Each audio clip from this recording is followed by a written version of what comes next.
Hello everybody, my name is Wilder, and we've been waiting so long for a Rune Factory 5 release date. We have been waiting, and during Nintendo's September 2021 Direct, not only did we get a new trailer for Rune Factory 5, but we finally got a release date, March 22nd, 2022. It's finally official. We're getting the game on March 22nd of next year. It's been out in Japan since May of 2021, and now we finally have a proper date for the West. It feels like a dream after all this time. Speaking of feeling like a dream, why don't we take a look at the new trailer we got?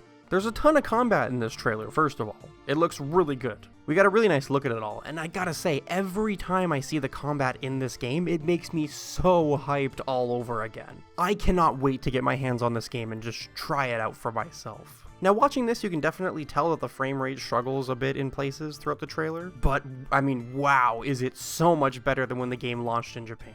Rune Factory 5 has been getting a ton of updates to help with this and the bugs it launched with, and, I mean, it definitely shows here. It is looking really good so far. And remember, by the way, the game is still getting updates to help with this in Japan, which we'll have when the game launches here in the West. One thing I can't get over, though, while watching this trailer is how colorful the game is. There are so many colors in every shot, it's so pretty. Places where I actually would have expected the textures to be lacking and bland are really nice too, like the big open fields. I remember quite a few people having problems with how flat they looked, but there's quite a bit more detail here than there was in the past, which is, always nice to see. For those of you that already played the Japanese version, this is nothing new to you, but for those of us that haven't and have only seen the game through trailers, I think this game is looking a lot better. It's looking so nice. Again, especially compared to when we first got to see it.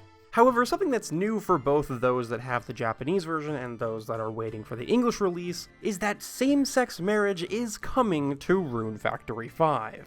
I actually can't believe it. I'm so unbelievably blown away right now. The Friends of Mineral Town remake had it at launch, all of Town had it at launch, but Rune Factory 5 did not. This led us all to believe that Rune Factory 5 just wasn't going to have it as a feature at all. There were a few people who were still hoping for it to be added to the English version, at the very least, but personally, I was very doubtful that it was going to happen at all. But as we learned from the Nintendo Direct and the new trailer, it's here. Or, it will be in March. But yeah, during the Direct, it showed off the anime cutscene that plays when you're getting married. But this time, it showed off both the female main character and Beatrice getting married. Not only this, but in the full trailer that released, there's a scene where the male main character is talking to Murakumo, and he's asking about what nicknames to call each other now that they're together. This is so crazy to me. After Rune Factory 5 launched in Japan without the feature, there really was 0% of me that thought it would be coming after the fact. Like, I didn't actually think they'd go back and add in the whole mechanic, but, I mean, here it is. It's coming. I know so many people who are so happy right now, and even more who will now be purchasing the game after saying they wouldn't because of the lack of same-sex marriage. And to top it all off, if all that wasn't crazy enough, the Japanese Rune Factory Twitter account made a tweet announcing that in an update coming to the game later in the year, they're going to be adding same-sex marriage to the Japanese version of the game as well. So this isn't just for the Western release, it's for the game as a whole, which, is really good. This is the first time same-sex marriage has been in the Rune Factory series. It's a big deal. With this, I hope that now Rune Factory games can release with it so that people don't have to be sad or let down for so long. That would be cool. But yeah, the first time it's been in the series. It's a huge breakthrough, it really is.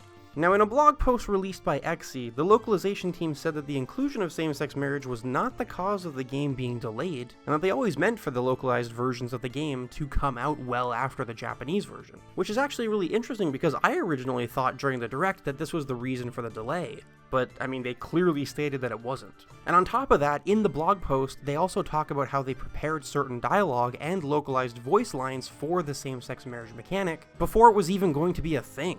They prepared for it. The blog post is actually super interesting. If you'd like to check it out, I'll leave a link in the description. I really recommend reading a bit of it. It's really cool. But now that we've gotten a new English trailer, announcements for both the new same-sex marriage option and release date, and seeing as how this game is already out in Japan, I don't think we'll be seeing much more about Rune Factory 5 until its release in March of next year. Which, I'm okay with. We're a lot closer than you might think, especially because of how long we've been waiting. And you can be sure that on release day, I'll be live here on my YouTube channel playing Rune Factory 5, so I hope you all come and hang out with me on the day of, because I am so hyped. What I'm really interested in asking all of you though is, 1, what do you think of everything, of course? But 2, are you someone who decided they weren't going to buy Rune Factory 5 because of the lack of same-sex marriage options? Or, you know, did it put you on the fence about it? And are you now all in and ready for Rune Factory 5, or do you still have some hangups? I'd love to know. Let me know in the comments down below, because that's going to be all from me today. Thank you all so much for watching. Don't forget to leave a like on the video if you enjoyed, and I'll see you in the next one.